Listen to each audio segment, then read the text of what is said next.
사람들과 함께 여행을 하다 보면 제각기 취향이 다른 것을 발견하게 됩니다. 어떤 사람들은 맛집을 주로 찾아다니고, 어떤 사람은 경치 좋은 곳을 찾아다니고, 어떤 사람들은 쉴 만한 휴양지를 찾아다니곤 합니다. 그래서 이리 가자 저리 가자 의견 충돌을 빚을 때가 많이 있는데, 저는 주로 역사 문화 탐방하는 것을 즐겨하는 편입니다.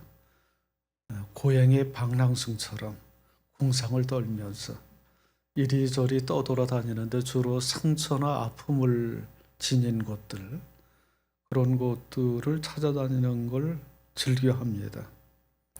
옛날에 호남 정맥을 따라서 산행을 한 적이 있는데 아직도 멈추지는 않았습니다.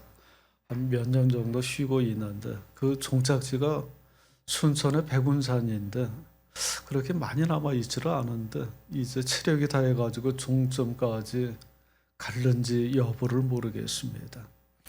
그런데 이렇게 정맥이나 동맥길, 주로 산줄기를 따라가다 보면 수많은 고개를 만나게 됩니다.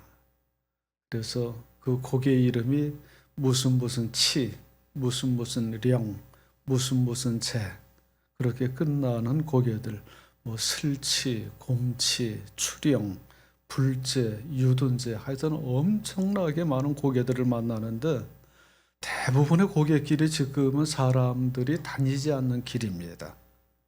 그 길을 이용할 리가 없죠. 너무 도로가 발달해서. 그런데 옛날을 더듬어보면 그 고갯길 하나하나 정말 많은 사연과 추억들이 서려 있는 곳입니다. 그 고갯길 이쪽 저쪽에서 사람들이 드나들면서 만나기도 하고 헤어지기도 하고, 또 많은 고갯길들이 전쟁터가 되기도 하고 그런 곳입니다. 그래서 그 고갯마루에서 잠시 쉬면서 옛날에 그곳에서 땀 흘리고 쉬었었던 사람들의 기억을 더듬으면서 감상에 젖을 때도 있습니다. 우리 교인들이 작년에 일본에 평화기행을 다녀왔죠. 시모노세키, 고쿠라, 후쿠오카, 나가사키. 그곳을 다니면서 주로 강제징용으로 끌려간 우리 선조들의 현장들, 그리고 옛날에 가톨릭 박해가 심했을 때 순교당한 현장들을 탐방했습니다. 제가 처음에 그곳에 갔을 때는 눈물을 참 많이 흘렸습니다. 수많은 강제징용자들이 거기까지 끌려와서 자유를 잃고 시키는 대로 강제노역에 종사하면서 고향 땅이 그리워도 갈 수 없고, 그래서 거기에서 한 많은 세월을 보내다가 죽어간 사람들이 참 많았는데, 여행을 마치고 집으로 돌아오면서 나 혼자 살아서 자유롭게 고향 땅으로 돌아오는 것 같아서 너무나 죄스러운 마음이 있었습니다. 오래전에 시베리아 횡단철도를 탄 적도 있는데, 시베리아 횡단철도가 유라시아 대륙을 관통하는 철도 아닙니까?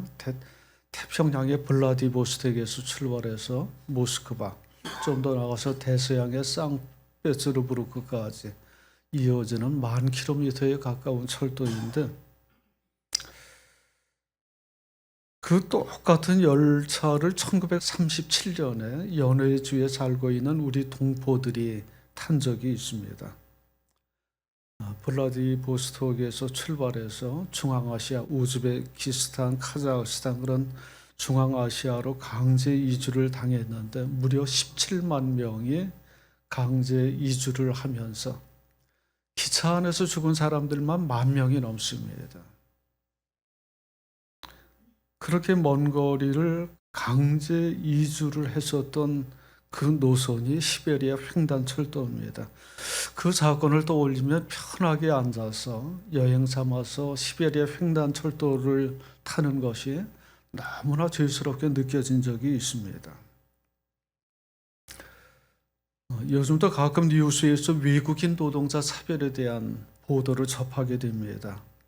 외국인 노동자들이 주로 3D 업종, 힘들고 더럽고 위험한 직종에서 종사하면서 많은 고생을 하는데, 그러면서도 차별 대우를 받습니다. 하지만 그들이 아무리 힘들고 어렵고 차별 대우를 받는다고 할지라도 고향으로 가려고 하면 언제든지 돌아갈 수 있습니다. 나 못해, 더 이상 못해, 집으로 갈래. 그리고 짐 싸들고 내일이라도 고향 땅으로 돌아갈 수 있습니다. 하지만 일제강점기에 강제징용으로 끌려간 사람들, 강제 이주를 당한 사람들, 위안부로 끌려간 사람들에게는 그런 자유가 없었습니다. 그래서 강제성 여부를 판단하는 데 있어서는 돌아갈 자유가 있느냐, 없느냐, 그것이 대단히 중요합니다. 그래서 일체의 자유를 상실하고 고향 땅을 그리워하면서 그네들이 얼마나 고통스럽고 힘든 세월을 보냈겠습니까? 오늘 본문의 이사야 말씀에 나오는 그 이스라엘 백성들, 바벨론의 포로로 끌려간 사람들도 아주 비슷한 처지입니다. 전쟁에서 패배한 후에 이네들이 바벨론까지 전쟁 포로로 끌려갔지요. 예루살렘 성전은 무너지고 성벽도 불타고 나라가 초토화되고 수많은 사람들이 죽고 다치고, 그나마 운이 좋아서 살아남은 사람들이 바벨론까지 포로로 끌려갑니다. 시드기야 왕 같은 사람은 두 눈이 뽑혀서 전쟁 포로로 바벨론까지 끌려갔으니까 왕 같은 사람들이 그렇게 참혹한 운명을 맞이했는데 일반 백성들이야 두말할 나위가 없습니다. 그래서 바벨론까지 포로로 끌려가서 고향을 그리워하고 성전을 그리워하면서 하루하루 죽지 못해서 사는 삶을 살아갔습니다. 고향 땅으로 돌아갈래야 돌아갈 수 없었고요.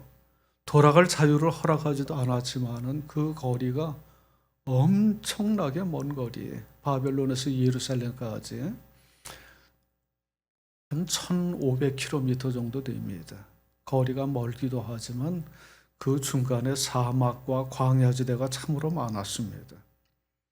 그러니까 병들고 지치고 다치고 그런 사람들이 어떻게 자기 힘으로 그 먼 거리를 갈 수 있겠습니까?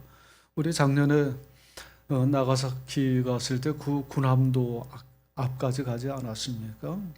우리가 군함도라고 하는 한수산 소설가가 쓴 작품을 읽기도 했지만 그 소설을 보면 군함도 그 탄광까지 끌려가서 강제노동을 하던 한국 사람들이 그 고통을 못 이겨가지고 군함도에서 탈출해서 헤엄을 쳐서 그 멀지 않은 거리까지 탈출을 시도하다가 죽은 사람들이 많았잖아요.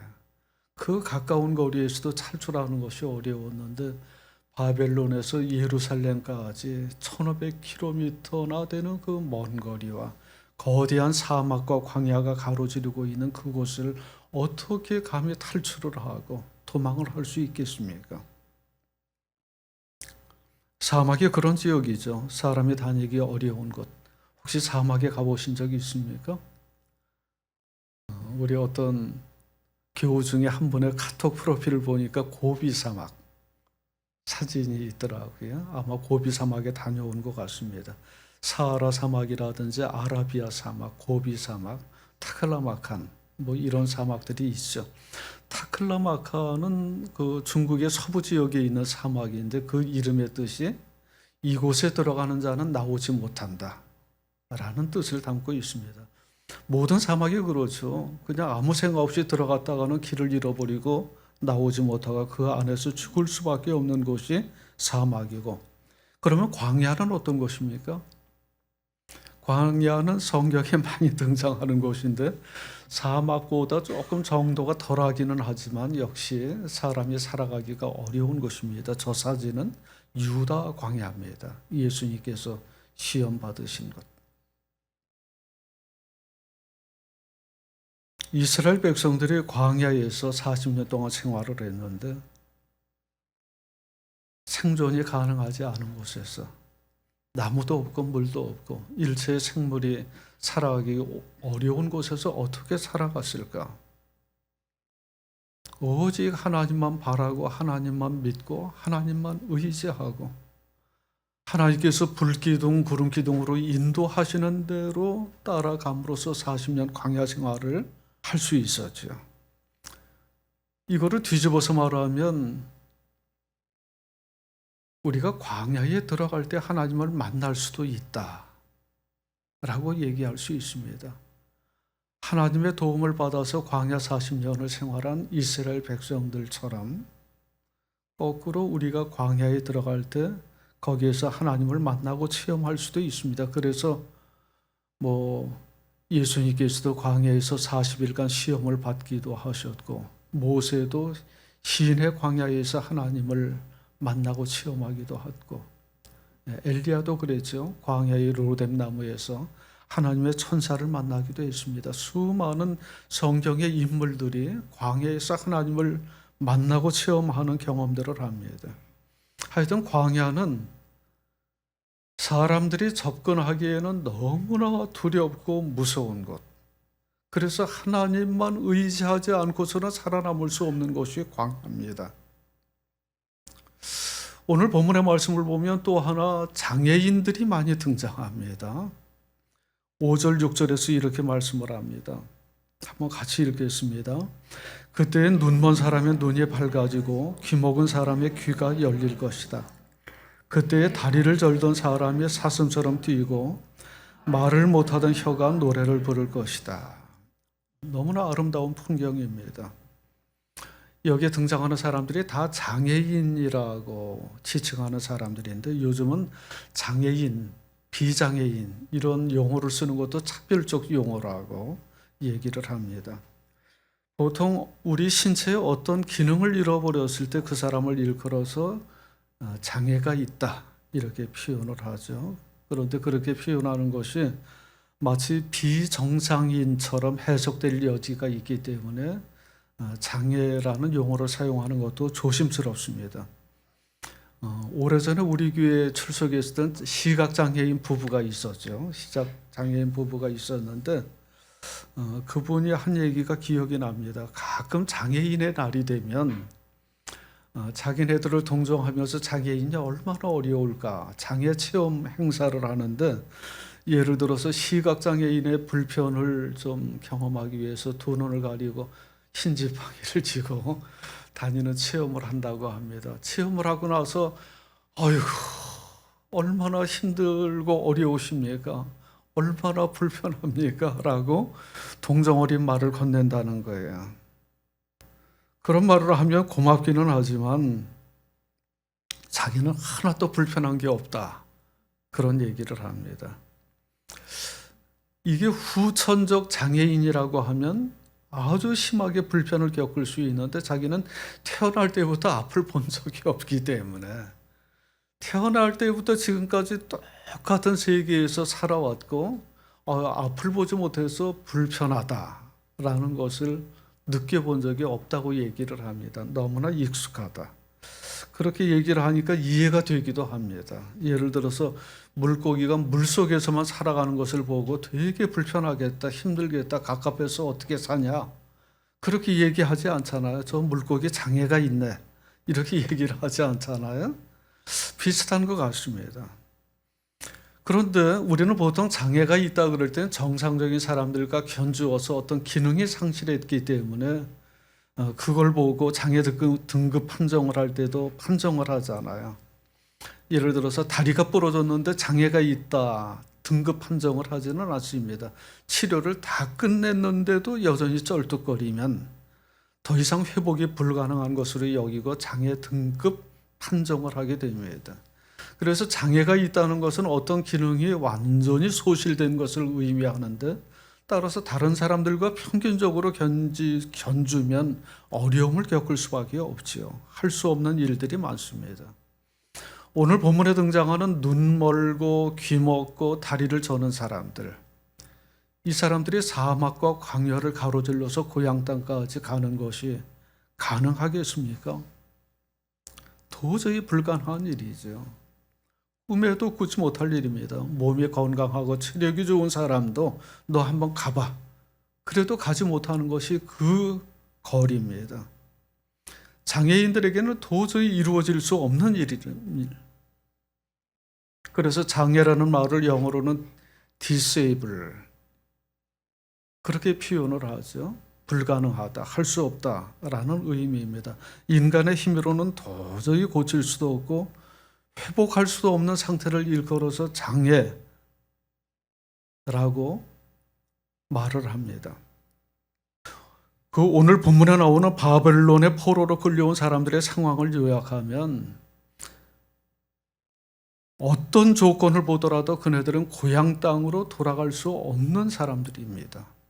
그네들의 힘으로는 도저히 고향 땅으로 돌아갈 수 없는 사람들, 돌아갈 자유도 없었고 엄청난 거리에다가 사막과 광야가 가로막고 있어서 눈 멀고 귀 먹고 다리를 저는 사람들로서는 고향 땅 가는 것이 도저히 불가능했습니다. 그들의 자력으로는 도저히 고향 땅 가는 것을 엄두도 내지를 못합니다. 그런데 너무나 놀랍게도 하나님께서 그들에게 길을 열어주셔서 고향 땅 예루살렘으로 돌아갈 수 있도록 인도해 주십니다.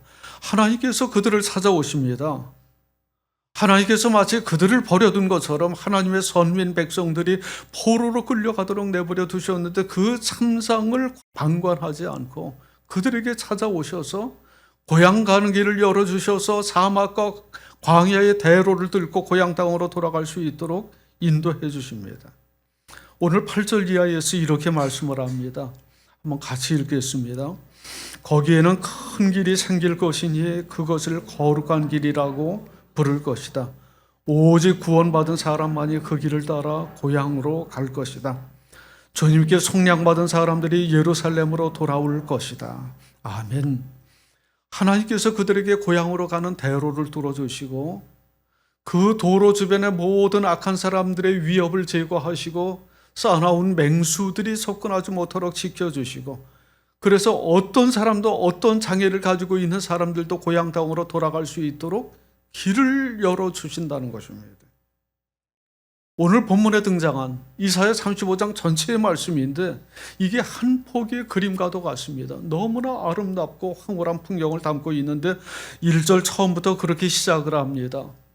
광야와 메마른 땅이 기뻐하며 사막이 백합화처럼 피어 즐거워할 것이다. 사막은 꽃이 무성하게 피어 크게 기뻐하며 즐겁게 소리칠 것이다. 레바논의 영광과 갈멜과 샤론의 영화가 사막에서 꽃이 피며 사람들이 주님의 영광을 보며 우리 하나님의 영화를 볼 것이다.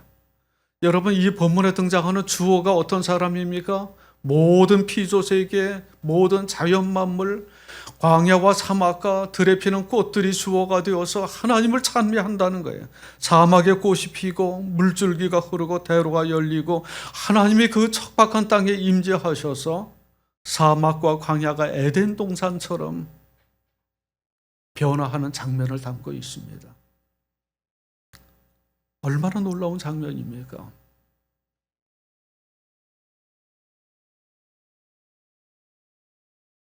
여러분, 이 본문에 담겨 있는 이 장면이 우리에게 던져주는 의미가 무엇일까요?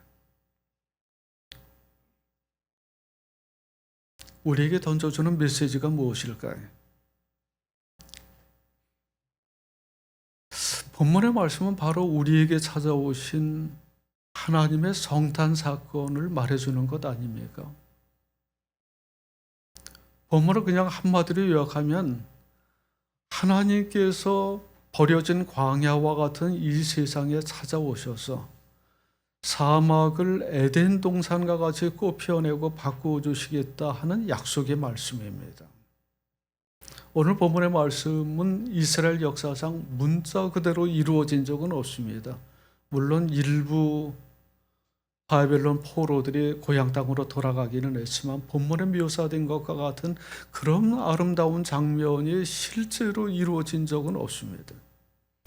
그래서 본문이 우리에게 던져주는 메시지의 주요 의미는 하나님께서 이 땅에 찾아오셔서 광야 같은 이 세상을 에덴 동산으로 변모시키며 하나님 나라로 가는 길을 열어주겠다라는 약속의 말씀이고 우리는 그 약속의 메시지가 예수님의 성탄을 통해서 이루어졌다고 확신을 하고 받아들입니다. 바벨론 포로들에게 예루살렘으로 가는 길을 열어준 것처럼 우리에게 하나님 나라로 가는 길을 열어주십니다. 우리의 심령이 죄로 인해서 무너지고 갈라지고 사막처럼 황폐해져서 하나님께 가는 길이 막혀 있을 때 하나님께서 그 길을 열어주신 거예요. 도저히 우리의 힘으로는 우리 안에 있는 광야 같은 골짜기와 언덕을 넘어갈 길이 없고 모든 관계가 단절되어서 지옥과 같은 광야 같은 세상을 살아가고 있는데, 우리의 심령이 눈 멀고 귀 먹고 다리를 서는 장애인들과 같이 하나님을 볼 수도 없고 하나님을 만날 수도 없는 그런 장애의 어려움 가운데에서 하나님께 나아갈 수 있는 길이 없을 때 하나님께서 먼저 우리에게 찾아오셔서 길을 열어주시고 하나님을 만나게 하여 주시고 하나님 나라로 가까이 갈 수 있도록 길을 열어주십니다. 이게 성탄의 사건입니다. 하나님께서 먼저 우리에게 찾아오셔서 모든 장애물을 제거하고 하나님께 나아가는 대로를 열어주십니다. 광야를 옥토로 바꾸고 죄로 인해서 눈멀고 귀먹은 영적 장애인들을 고쳐주시고, 실제로 예수님께서 이 땅에 오셔서 오늘 마태복음 본문의 말씀에서도 나오지만 세례 요한이 던진 질문에 대해서 눈 먼 사람이 눈이 뜨고 귀 먹은 사람이 들리게 되고 다리 저는 사람들이 제대로 걷게 된다라는 메시아의 표징을 이야기를 합니다. 예수님께서 그런 일을 하셨고 그런 일을 하시기 위해서 예수님께서 이 땅에 찾아오셨습니다. 오늘 본문의 10절에서 이렇게 말씀을 합니다. 같이 읽겠습니다. 주님께 속량받은 사람들이 예루살렘으로 돌아올 것이다. 그들이 기뻐 노래하며 시온에 이를 것이다. 기쁨이 그들에게 영원히 머물고 즐거움과 기쁨이 넘칠 것이니 슬픔과 탄식이 사라질 것이다. 아멘. 제가 지난 주간에 말씀드린 것처럼 대림절은 4주 동안 이어지는데 한 주 한 주 특별하게 부르는 명칭이 있습니다. 오늘 세 번째 주일인데 세 번째 주일은 가우데테 주일이라고 합니다. 아마 대부분 처음 들어보셨을 텐데 가우데테라는 말은 라틴어로 기쁨이라는 뜻을 담고 있습니다. 그래서 세 번째 주일은 기쁨의 주님께서 우리에게 찾아오신 것을 기념하는 주일인데, 오늘 본문의 말씀을 보더라도 처음부터 끝까지 기쁨이라는 단어가 계속해서 반복됩니다.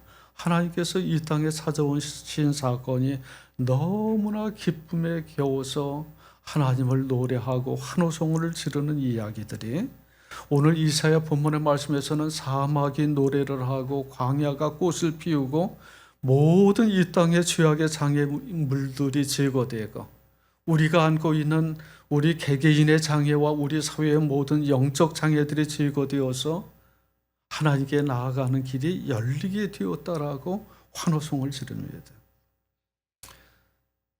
여러분, 구약시대 장애인들은 부정하고 불결한 사람 취급을 받았죠. 그래서 성전에도 출입할 수 없었습니다. 하나님께 나아가지를 못합니다.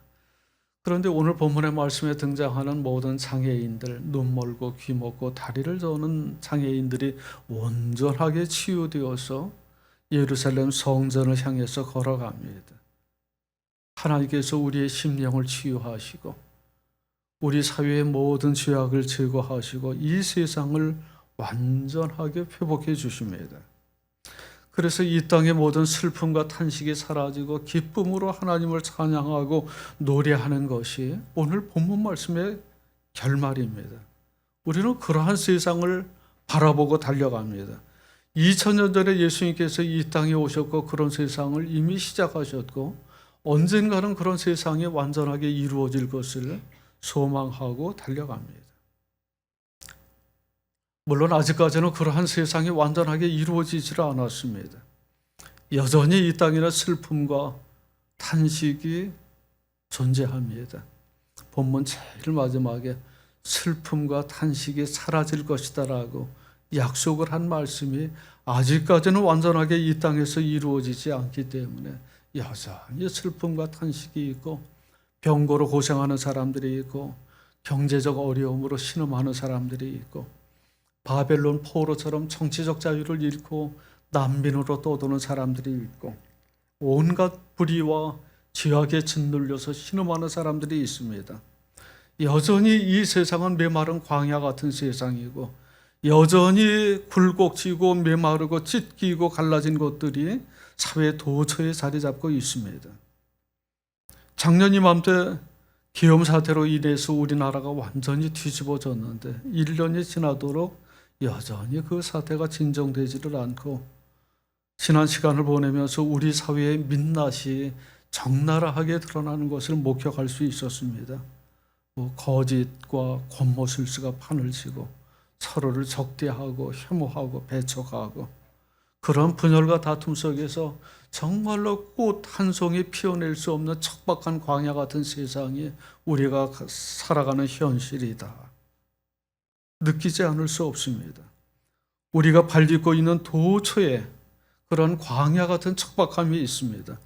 우리의 심령에도 광야가 자리 잡고 있고 우리의 가정에도 그런 광야가 자리 잡고 있을 수도 있고 우리의 직장과 우리 지역 사회에서도 그런 광야 같은 척박한 토양이 자리 잡고 있어서 꽃 한 송이 피워내지 못하고 서로 간의 관계가 단절되고 고통을 겪는 일들이 얼마나 많이 있습니까? 그래서 오늘 본문에서 하나님께서는 다시 한번 힘을 내라고 우리에게 당부를 합니다. 3절에서 이렇게 말씀을 합니다. 같이 읽겠습니다. 너희는 맥풀린 손이 힘을 쓰게 하여라. 떨리는 무릎을 굳세게 하여라. 두려워하는 사람을 격려하여라. 굳세어라. 두려워하지 말아라. 너희의 하나님께서 복수하러 오신다. 하나님께서 보복하러 오신다. 너희를 구원하여 주신다 하고 말하여라. 아멘.